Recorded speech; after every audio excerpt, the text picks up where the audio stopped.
Sabarmati news चॅनलमध्ये आपल्या सर्वांचं स्वागत आहे. आपल्यासोबत आहेत खलिफा भैया कुरेशी, जे शरदचंद्र पवार गटाचे निष्ठावंत कार्यकर्ते म्हणून ज्यांची ओळख आहे. असे 2.5 वर्ष नगराध्यक्ष पद भूषवलेले आणि 6 महिने उपनगराध्यक्ष आणि 6 महिने नगराध्यक्ष पद ज्यांनी भूषवलेले आहेत, असे आपले एक राष्ट्रवादी काँग्रेस पक्षाचे शरदचंद्र पवार गटाचे अधिकृत नगराध्यक्ष पदाचे अधिकृत उमेदवार त्यांच्या पत्नी परवीन खलील कुरेशी यांच्यासोबत आपण आलो आहोत. नमस्कार साहेब, आपलं स्वागत आहे.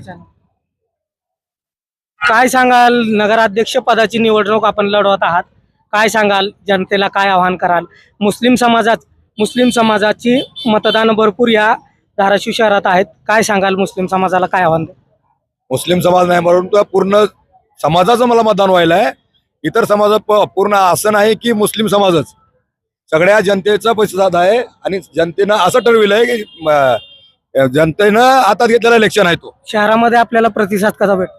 फुल प्रतिसाद आहे आणि असं आहे की जनता आणि जनशक्ती आणि धनशक्ती समोर धनशक्ती आहे, जनशक्ती आहे, त्या हिशोबानं आपलं इलेक्शन चालू आहे. आणि सगळे घाबरले तर 1 नंबरचा बटन होता तो 2 नंबरला आणलाय. हे सगळे सत्ताधाऱ्यांनी आणि विरोधकांनी मिळून हा षडयंत्र रचलेला होता. तो आता ते आम्ही जनतेच्या अदालतमध्ये आलो, जनता ठरवल काय घेते काय नाही. कोणत्या मुद्द्यावर आपण निवडणूक लढवत आहात? विकासाची कामे सांगा, काय करणार आहात तुम्ही? मागील गेल्या काही वर्षापासून तुम्ही नगर परिषदेत निवडून जात आहात, जनतेसाठी काय कामं केली आहेत आणि पुढे काय करणार? माझ्या वार्डात कुठं बी तुम्हाला असं दिसणार नाही की काम केलेलं नाही. दर्गा रोड किंवा असो, दवाखाना असो, खालचा क्लिनिक, पुन्हा देवी मंदिरकड रोड, मदिना चौक आणि खाली फकीरा नगर 19 नंबर, तो पूर्ण वार्ड व्यवस्थित केलेला आहे आम्ही. वार्डात तर प्रसिद्ध आहेच आहे, पूर्ण शहरात सुद्धा कामं केलेले आहेत.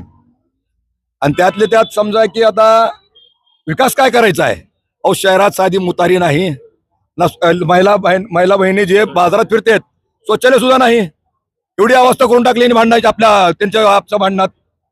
आणि एक सुद्धा बगीचा नाही.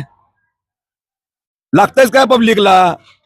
नाली साफ किंवा लाईट लावो किंवा समजा एखाद्या शाळेची व्यवस्था चांगली असावी, हे काही सुद्धा नाही. सगळं त्यानं म्हणतं तू तसं केलं, त्यानं म्हणतं तू तसं केलं. असं वाटतंय की आज तिसरा पर्याय म्हणून पब्लिकनं आपल्याला महाविकास आघाडीतून निघून आपण एकला चलोचा नारा दिलाय. महाविकास आघाडीतून एकला चलायचा नारा दिलाय.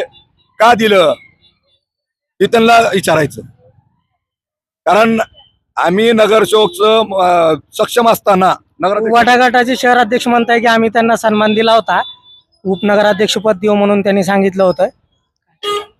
ही सगळं चुकीचं बोलाले. पहिलं म्हणलं 5 वर्षे उपनगराध्यक्ष, नंतर 1 वर्ष नगराध्यक्ष, नंतर म्हणले की 1 वर्ष उपनगराध्यक्ष आणि नगराध्यक्ष तर बोललंच नाही काय.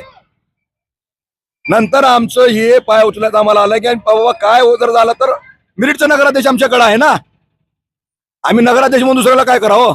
आम्ही म्हणलं आम्हाला जागा सोडा, तर आम्हाला म्हणले की 5च जागा, 5 ते 6. आता स्टेजवर काय बी बोलत फिरायलेत की आम्ही 11 म्हणलो होतो 12. अहो, ती जे बोलाले तर विश्वासाप्पा शिंदे, त्यांना सुद्धा 13ची जागा सोडत नव्हते. तो त्यांना 13ची जागा ही आम्ही बाजूला पडल्यानंतर सोडलेत. त्यांना 13ची जागा सोडणार नव्हते. तो आता परवा दिवशी 2 तारखेला मतदान होत आहे, तर शहरातील नागरिकांना काय आवाहन कराल? लोकशाहीचा मोठा दिवस आहे. शहराच्या नागरिकाला एवढंच आव्हान आहे की लोक जास्तीत जास्त मतदान करावं आणि लोकशाही टिकवण्यासाठी तुतारीला मतदान करावं. हे होते आपल्यासोबत खलिफा कुरेशी, माजी उपनगराध्यक्ष. त्यांनी सांगितले की ही जनशक्ती विरुद्ध धनशक्ती ही लढाई आहे, तर सर्वसामान्य जनता आमच्या सोबत आहे, जनता आमच्या सोबत आहे आणि आम्ही नक्कीच या धाराशिव शहराचा विकास करून दाखवून. नमस्कार, मी परवेज शेख, साबरमती न्यूज, उस्मानाबाद, धाराशिव.